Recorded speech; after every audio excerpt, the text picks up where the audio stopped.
Olá, seja muito bem-vindo mais uma vez ao nosso programa Entrevistas, para um programa de temas gerais, temas de relevância para a sociedade. E hoje o tema é a situação das pessoas negras no Brasil. Em especial, estou ao lado de Sheila Brandão, ela que é fotógrafa e ativista do movimento negro aqui em Ribeirão Preto. Quero agradecer você ter aceito o nosso convite. Obrigado, Sheila. Eu que agradeço.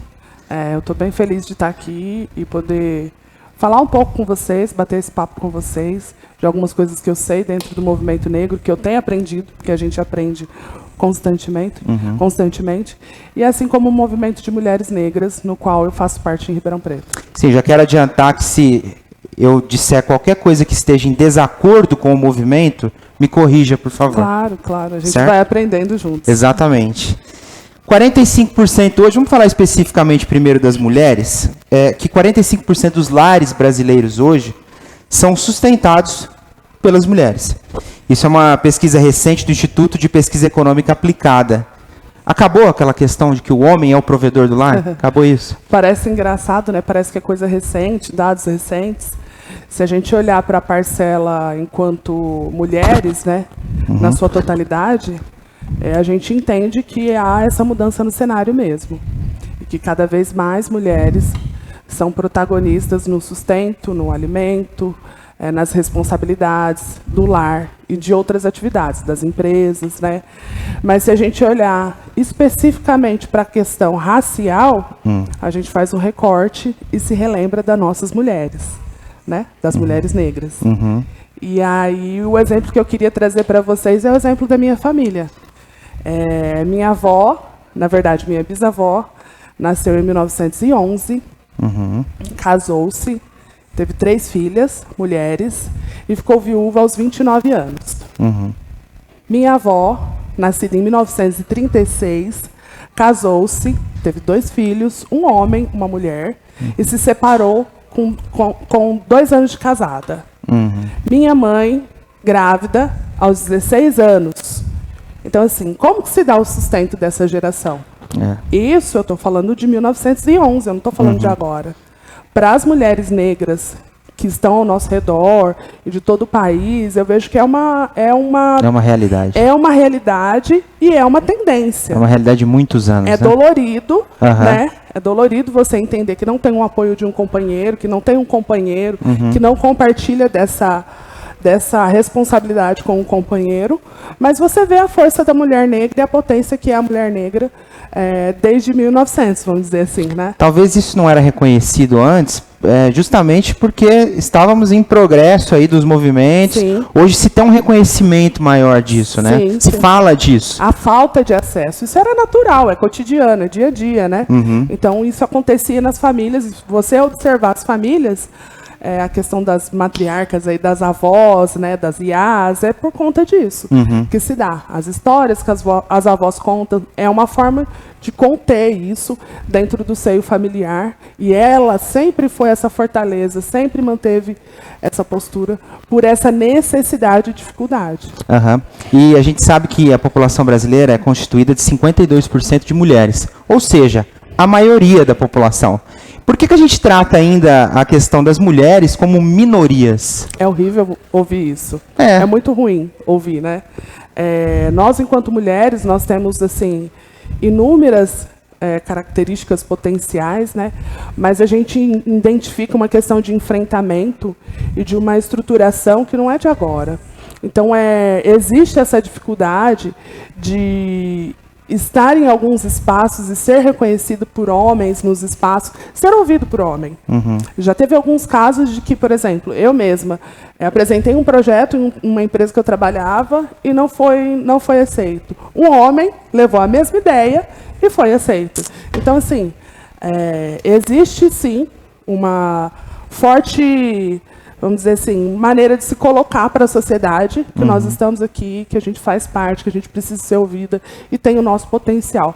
Mas basta que os homens queiram ouvir, né? A gente percebe que muitos homens não têm esse entendimento, essa predisposição em ouvir as mulheres. Ainda há uma resistência. Independente de classe social, de posição financeira, de cargo em empresa, de questão política, de todo sentido, não. Existe uma resistência muito forte. A gente comentava sobre a questão das mulheres manterem suas casas, né? Sustentarem a casa, prover para a casa. E algumas, além de prover a casa, elas passam também por violência doméstica, né? Que é uma coisa, infelizmente, muito recorrente no Brasil e tratada muito normalmente, né? Ah, a pessoa ali apanhou, a mulher ali apanhou em casa. De acordo com dados do Fórum Econômico Mundial, Sheila, o Brasil ocupa o 4º lugar entre os países da América Latina mais perigosos para o sexo feminino. Em 2020, o Brasil teve uma denúncia de violência contra a mulher a cada 5 minutos no Disque 100 e Ligue 180. Por que o Brasil é tão perverso com as mulheres assim? Primeiro, eu gostaria de apontar que os dados e as pesquisas são importantíssimos para que a gente tenha esses números e comece a atuar de forma relevante nos espaços, nas políticas em defesa das mulheres. Mas eu li uma vez uma nota numa matéria que dizia que a mulher vive em constante guerra civil, né, imersa em guerra civil permanente, porque ela é assassinada, ela sofre inúmeros abusos, constrangimentos, e essa perversidade, não sei te trazer com dados o quanto isso tem se transformado. Porque a gente vê políticas públicas, a gente vê movimentos, a gente vê ações de ONGs, de serviços sociais, todo em torno dessa pauta. Mas a gente pouco vê a vitória disso, né? Que é uma estatística de diminui o número de mulher agredida, diminui o número de mulheres violentadas, diminui o número de estupro. Você não tem esses dados. Então, alguma coisa está errada nesse cenário. Né? E se existe uma certa, vamos dizer, penalidade para esses criminosos, porque são pessoas criminosas, então tem uma falha, porque se o número só aumenta, né? Existem políticas de orientação, de incentivo, e trazer essas mulheres para um grupo onde ela entenda que ser abusada ou ou apanhar de um homem, aquilo não é normal, né? Ah, porque eu dependo dele. Não é normal. Isso não é natural. Não. Né? E para complementar a informação, né, a cada 2 horas uma mulher é assassinada no Brasil. É uma média de 13 assassinatos aí por dia. O sistema patriarcal é o grande responsável por isso? Uma boa parcela. Uma boa parcela. A gente vem de uma estrutura que isso foi colocado na educação das pessoas, dos homens, né? Que entendiam que era o provedor da casa, que era o responsável por aquilo, e você tem a obrigação de me servir. E isso hoje não mais acontece, né? A questão de liberdade está para todos. Mas o ensinamento, quando você passa a entender que parte de uma postura, parte de uma atitude é desse histórico, é difícil para um homem também, né? Tem que criar uma desconstrução. Isso. Mas a mulher não é obrigada. Claro. Ela não é obrigada a passar por isso e entender que aquilo não, eu tenho que aceitar. Não tem que aceitar. Tem que buscar elementos para se fortalecer e sair dessa situação. E é uma obrigação nossa, enquanto homens, buscar a reconstrução, né? A desconstrução. Não é simplesmente aceitar, é assim mesmo o sistema, eu sou machista e ponto final. Não. A gente foi criado, sim, como machistas. Todos nós, homens. Mas os estudos estão aí para isso, né? As informações estão aí para isso, para a gente mudar. Sheila, dessas mulheres assassinadas aí que a gente citou, a cada 2 horas no Brasil, 74% dos casos estão relacionados à mulher negra. As implicações do racismo e do sexismo condenaram as mulheres negras em uma situação perversa e cruel. A marginalização social, não é? É um debate bem diário, para mim, enquanto uma mulher preta. Essa denominação, vamos dizer assim, nos afasta de inúmeras possibilidades. Porque as mulheres negras já vêm de um cenário de desfavorecimento. E quando ela se encontra com um companheiro que não a reconhece, não a respeita enquanto mulher, dificulta ainda mais a inclusão dela em qualquer espaço. Então a gente tem que acolher essa mulher, ouvir essa mulher, entender as dores e, diante do cenário, indicar para um caminho ou outro. Eu não consigo sinalizar para essa mulher que, olha, você está sofrendo racismo, acorda, é isso. Não. É muito severo, é muito duro. A gente tem que entender o espaço onde ela está inserida para tirá-la disso. E o Brasil é um país que poderia ter inúmeras riquezas, né, com o que a gente tem visto hoje, de propostas de incentivo, cotas, apoio, mas é tão enraizado, é uma situação tão enraizada, que, além de desestruturar a questão racial, ainda coloca a mulher na última categoria da pirâmide. Porque estudiosos apontam que dentro da pirâmide, isso eu falo na pirâmide racial, em primeiro lugar está o homem, branco, em segundo lugar está a mulher, branca, em terceiro lugar está o homem, negro, e em último lugar a mulher negra. Então, assim, de todas as oportunidades, de todas as possibilidades, nós somos as últimas. Né? Então, está aí o resultado nos dados, que é a criminalização, que é a marginalização, que é o abuso, que é a agressão, que é o feminicídio, enfim. Eu vou ler aqui foi feita uma entrevista pelo Observatório Legislativo, que trata da segurança pública no Rio de Janeiro. Uma mulher negra relatou como ela era agredida em casa, né? Ela disse assim, ó, ele bebe aí na rua e já chega em casa tocado, com um demônio. Daí começa a ofender, me xinga de preta, de macaca. Ele gosta de ofender com essa coisa de eu ser mais escura, ela disse. Tenho vontade de me separar, mas fico com medo dele fazer uma coisa pior ainda comigo, se eu sair de casa. E nem tenho para onde ir, porque dependo dele para tudo, aí com as crianças. Qual seria o seu conselho para uma mulher que passa por isso, Sheila? Dar conselhos é difícil, né? Mas existe dentro vamos dizer, desse momento de agressão, existe uma classificação dos estágios da agressão que a mulher sofre. E um dos estágios que mais me impacta é essa situação que foi relatada, dela se sentir dependente, né? Porque ela entende que ela não tem capacidade alguma de fazer nada. Ela fica aprisionada. Ela não consegue sustentar, ela não consegue sustentar seus filhos. Se eu sair dessa situação, o que eu vou fazer? Né? E outra fase que também me toca muito, porque é desesperador, ao meu ver, é a fase da lua de mel. Onde a mulher ela é agredida, ela sofre com toda essa agressão, mas por algum motivo, o marido entender que pode ter danos ou alguma coisa, ele começa a galantear, ele começa a trazer presentes, ele começa aquela fase como se fosse do começo do namoro. E aí ela entende, opa, tá tudo bem agora. E passa-se o tempo e ela vai ser agredida novamente. Volta.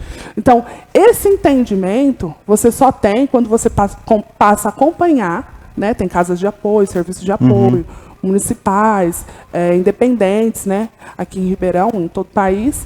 Então, você passa a acompanhar e entender esse cenário. Quando você entende, você pode orientar a mulher, conversar, desabafar, afagar, acolher, né? Empoderar, né? E, diante disso, entender qual que é o real cenário dela e o que ela está disposta. Porque nem sempre eu pegar pela mão e levar a mulher até um serviço de atendimento ou uma casa de acolhimento vai ser o suficiente para ela. Porque ela pode estar lá se sentindo culpada, né? Eu estou, né, denunciando o meu marido, eu denunciei ele na delegacia da mulher, de defesa da mulher, sabe? Então, precisa entender e informá-la, porque tem mulher que não tem conhecimento, não é o certo, né? Deixá-la espancar, não, mas tentar ajudá-la de alguma forma. Então, eu tentaria entender esse cenário para ver onde eu posso atuar, orientar, buscar um assistente, buscar alguém para intervir nessa situação. E num país estruturalmente racista como o nosso, toda pessoa branca ela é um pouco racista? É doloroso falar isso, mas é. Doloroso, mas é. Estruturalmente, isso vem de mais de sei lá quantos anos, né? E foi implantado, parece que foi implantado um chip nas pessoas. né? Até você entender que tal atitude é racista e tal atitude é tendenciosa, isso leva tempo. Tem pessoas que... O primeiro sinal do racismo, dentro dos estudos, é a negação. Não, eu não sou racista. Eu tenho um tio, eu tenho um avô, eu tenho um primo, eu tenho um amigo. Minha empregada mora comigo. Nossa, eu faço tudo, levo ela para viajar. Mas ela vai viajar porque ela vai trabalhar, porque ela é babá. Né? E aí a gente volta um pouquinho, a gente está falando da atualidade, mas se a gente olhar para trás, nos tempos de café, vamos dizer, de Ribeirão, né? Eu conheço algumas pessoas, visito asilos, e eu conheci pessoas que trabalharam por anos em fazendas em Ribeirão Preto. E não entenderam, nossa, minha patroa sempre foi boa para mim. Mas você pega o livro lá histórico da família, né, da contabilidade, quando chegava no final, ela mais devia do que recebia. Então a conta era zero, ou negativo. Porque ela tinha que ficar refém ali, ela tinha que ficar aprisionada. E é muito sério isso. E é um difícil entendimento das pessoas. O quanto você é racista, o quanto a sua postura, a sua fala é racista. É estrutural, infelizmente. Eu me lembro, Sheila, ouvindo você falar, eu emergi da escola pública, né, eu estudei a vida inteira em escola pública. E eu me lembro como a escola pública mesmo é cruel com os alunos negros. Como os próprios colegas são cruéis com os colegas. Eu me sinto vergonha da época em que eu estudava e eu via aquilo e para mim aquilo era normal. Então, imagina o sentimento que uma pessoa dessa cresce, sendo marginalizada, discriminada pela cor dela. Né? Por isso que é importante a gente ouvir pessoas que possam falar a respeito das suas dores. Por isso eu disse, nos corrija se tiver alguma coisa errada. Porque é quem tem que nos corrigir de fato. Hoje a gente tem um pouquinho, se me permite, Sim. Hoje a gente tem que ter um pouquinho mais de cuidado, porque antes existiam brincadeiras, né, que eram denominadas brincadeiras, mas são dolorosas. Não claro. vou tirar que era doloroso, sabe? Eu venho de um movimento que a minha família é de escola de samba, então era cultural eu desfilar. E meu amiguinho pegava o caderno e rodava, samba aí! Quer dizer o quê? Aquilo, de certo modo, eu ria, mas me incomodava. Era um desrespeito à minha raça, à minha cultura. Nem em todos os momentos eu gostei daquilo. Só que hoje a gente vê crianças e adolescentes se mutilando. Então a gente tem que prestar muita atenção nas posturas das crianças. Quanto mais a gente puder falar e discutir nos espaços, melhor. Para que eles não se sintam excluídos e a gente ensine o que é essa questão de racismo, essa postura de racismo existente hoje. Sim, e essa afirmação do movimento contra, né, o racismo tem deixado a branquitude, vamos dizer assim, desconfortável com essa situação, ameaçada de seus privilégios? A gente, quando fala branquitude incomodada, né,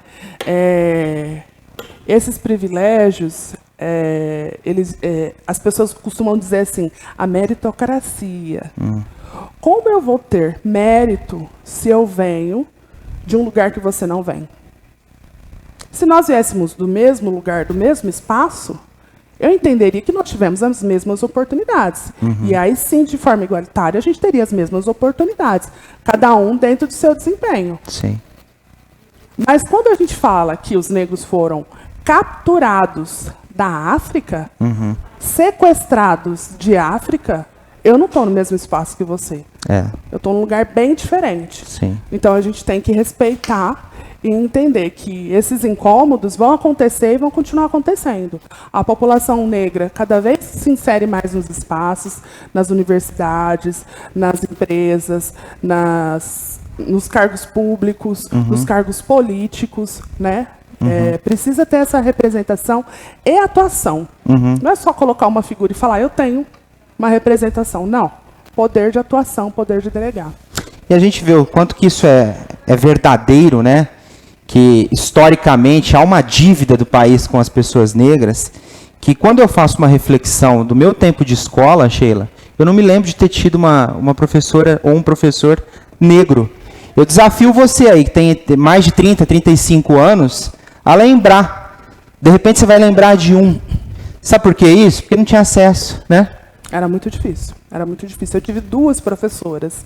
Eu tenho contato com elas até hoje. É um orgulho para mim. Claro. É um orgulho, além de exemplo, e fazerem parte da minha vida até hoje, tenho contato com elas. São militantes também, porque não poderia ser diferente. Elas não poderiam ser professoras sem ser militantes. Claro. São militantes atuantes hoje em Ribeirão Preto, então me orgulho muito de tê-las comigo ter vivenciado com elas e aprendido com elas.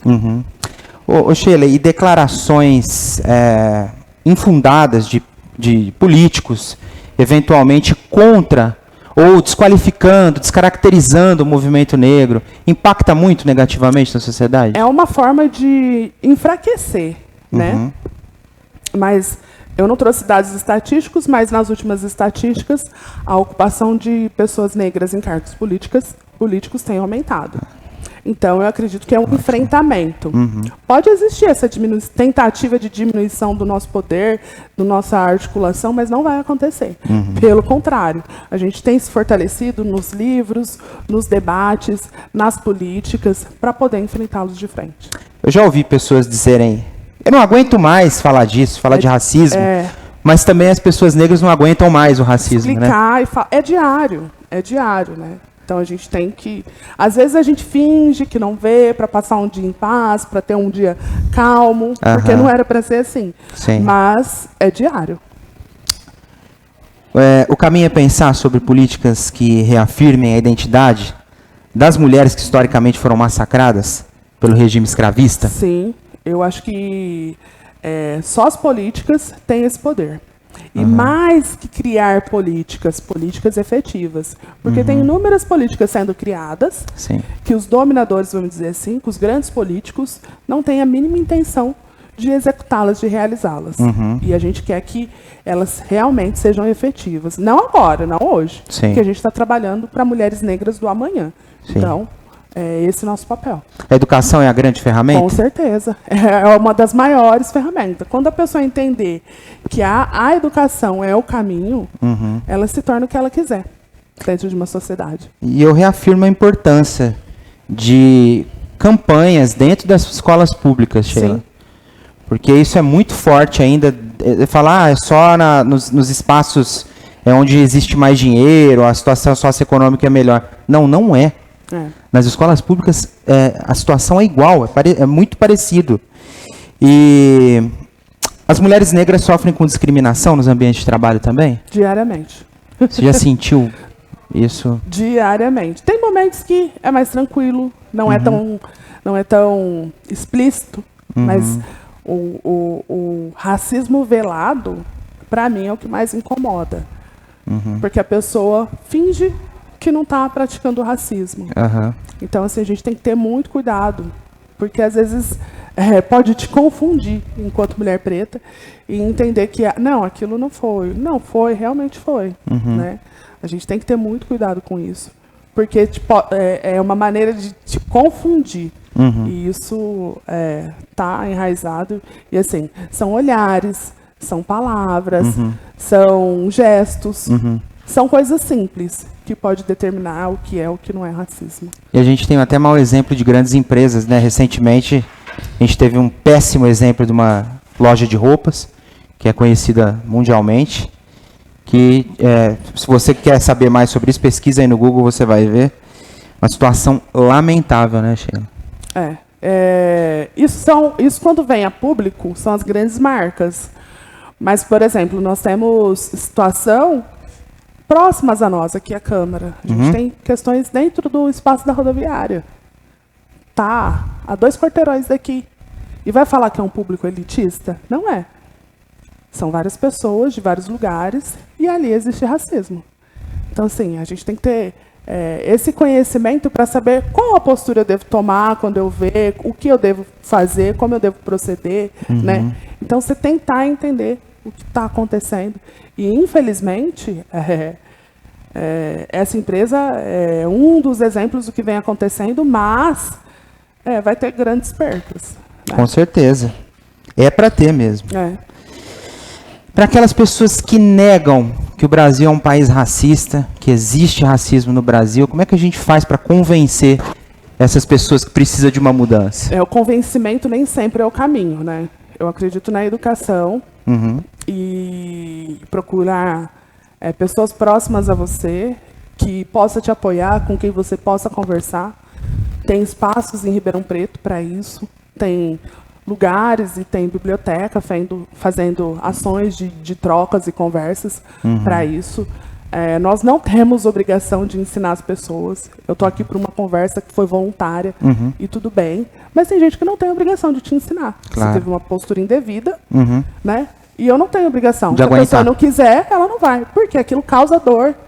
É um dano, né? E se ela escolher não falar daquele tema, não é porque ela não é uma ativista, não é porque ela não é um militante. Aquilo causa dores. E ela optou para a vida dela não tratar daquele tema. Então a gente tem que poder identificar. Tem livros, tem rede social. Muito cuidado ao buscar os canais, né, de rede social, que às vezes cai num lugar que não é o ideal. Mas tem escolas, tem biblioteca, tem roda de conversa, tem várias coisas que podem ajudar a entender o que é o racismo e não cometer os erros que foi para qual todos foram ensinados a cometer. E eu vejo que você trouxe 2 livros aí, Sheila. É isso? Isso. Você indica alguma literatura aí para alguém que queira se informar de uma fonte segura, confiável? Eu não trouxe livros fáceis, na verdade. Assim, em rede social a gente tem alguns sites, e o mais recomendado deles seria o site que, particularmente, eu vejo que ele trata de várias questões dentro da pauta racial, do movimento negro, né? Que chama O Site Mundo Negro. Né? Lá tem informações bem atualizadas, bem dinâmicas, bem fáceis para quem quiser se inserir e entender o que é. Para combate antirracismo, existem 2 escritores no Brasil que são conhecidíssimos, que é a Djamila e o Silvio de Almeida. Sim. Mas eu não gosto das coisas fáceis. Eu gosto de dificultar a vida das pessoas. Então eu trouxe 2 livros bem difíceis, bem impactantes, que um é da Grada Quilomba. Grada Quilomba, se puder mostrar ali para a câmera, por favor. Memórias da Plantação. Né? Eu gosto muito desse livro. E eu trouxe também esse daqui, que é da Odete Silva Dias, Identidade, o Tempo, o Senhor da História. Essa é uma escritora de Ribeirão Preto. Ah, que bacana. Vale a pena. Eu ganhei esse livro no sábado, já comecei a ler, estou bem encantada. Eu acho importante a gente saber. A gente fala muito de fora, do país, de como é o movimento negro nos Estados Unidos, de como é em São Paulo e tal. A gente entende Ribeirão, a gente sabe da história de Ribeirão, como como se deu, por que os negros moram na região norte da cidade de Ribeirão Preto. Tem porquê, está na história. Sim. E a transformação acontece dentro das cidades, né? A gente tem que saber aqui para poder ter o olhar para fora. E eu acho muito importante isso. Por isso que eu trouxe a Odete. E estou bem feliz. Bacana. Sheila, tem mais alguma coisa que você gostaria de falar? Não. Eu acho que a gente abordou bastante coisa aí num programa de aproximadamente meia hora. E fica aí o ensinamento para nós, né? Mais uma vez, a gente retratando aí esse assunto, que é pesado, não deveria acontecer, mas como acontece, a gente precisa resolver, né? E a gente só resolve através do diálogo, através de políticas públicas, enfim, de leis de proteção também, né? Leis de proteção. Por isso que é tão importante a presença das pessoas negras em casas legislativas, é muito importante. Você aí que esteve conosco, muito obrigado mais uma vez por sua companhia. Eu estive ao lado de Sheila Brandão, que gentilmente veio bater esse papo com a gente. Muito obrigado, um abraço para você.